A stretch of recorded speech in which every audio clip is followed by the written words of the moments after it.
அதிமுக பொதுச் செயலாளர் ஜெயலலிதா மீண்டும் தமிழகத்தின் முதலமைச்சராக பொறுப்பேற்பார் என்று எதிர்பார்க்கப்படும் நிலையில் இது தொடர்பாக பின்பற்ற வேண்டிய தேர்தல் ஆணைய விதிமுறைகள் என்ன என்பதை முன்னாள் தலைமை தேர்தல் ஆணையர் கோபால்சாமியுடன் செய்தியாளர் தியாகச்சமல் நடத்திய நேர்காணலை நாம் பார்க்கலாம்.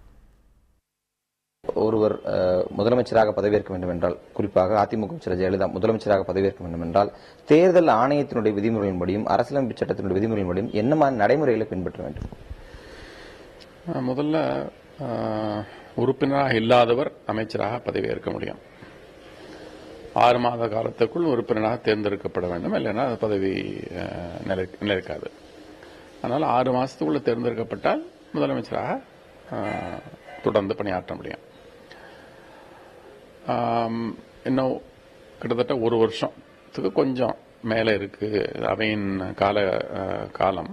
இன்னும் 1 வருஷம் ஒரு 10 நாள் கிட்டத்தட்ட இருக்கு.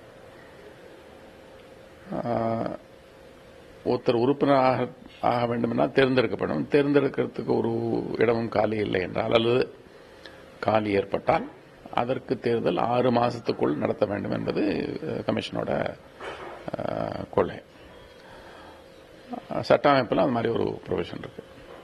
அதனால 6 மாசத்துக்குள்ள தேர்தலை நடத்தி முடிக்க முடியும். இப்போது இருக்க சூழ்நிலை எனக்கு என்ன நினைக்கிறேன்னா, வாக்காளர் பட்டியல் சரிபார்த்துக் கொண்டிருக்கிறார்கள். அந்த பணி நிறைவு பெற்றுவிடும் என்றால் அதற்கு பின் 2-3 மாசத்துக்குள்ளேயே தேர்தல் நடத்தக்கூடிய திறமை தேர்தல் கமிஷனும் இருக்கிறது. அதனால அவங்க தான் தீர்மானம் பண்ணணும். காலியானதுக்கு பிறகு எத்தனை நாட்களுக்குள்ள 6 மாசத்துக்குள், ஆனால் எப்பொழுது செய்ய வேண்டும் என்பதை அவர்கள் தீர்மானிப்பார்கள்.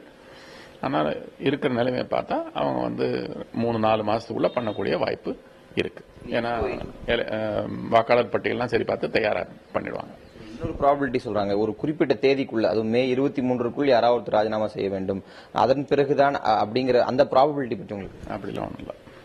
இப்போது இருக்கக்கூடிய எங்களுடைய புரிதல் அடிப்படையில் அடுத்த சில வாரங்களுக்குள்ளோ அடுத்த சில நாட்களுக்குள்ளோ ஏதேனும் சட்டமன்ற உறுப்பினர்கள் தனது பதவியை ராஜினாமா செய்தால் அதிமுக செயலர் ஜெயலலிதா போட்டியிட்டு மீண்டும் வெற்றி பெறுவதற்கான வாய்ப்போ இடைத்தேர்தல் நடத்துவதற்கான வாய்ப்புகளோ இருக்கின்றன அப்படின்னு எடுத்துக்கலாம்.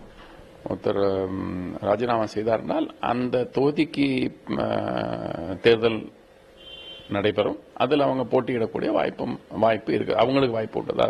அவங்களுக்கு ஒரு தடையும் கிடையாது.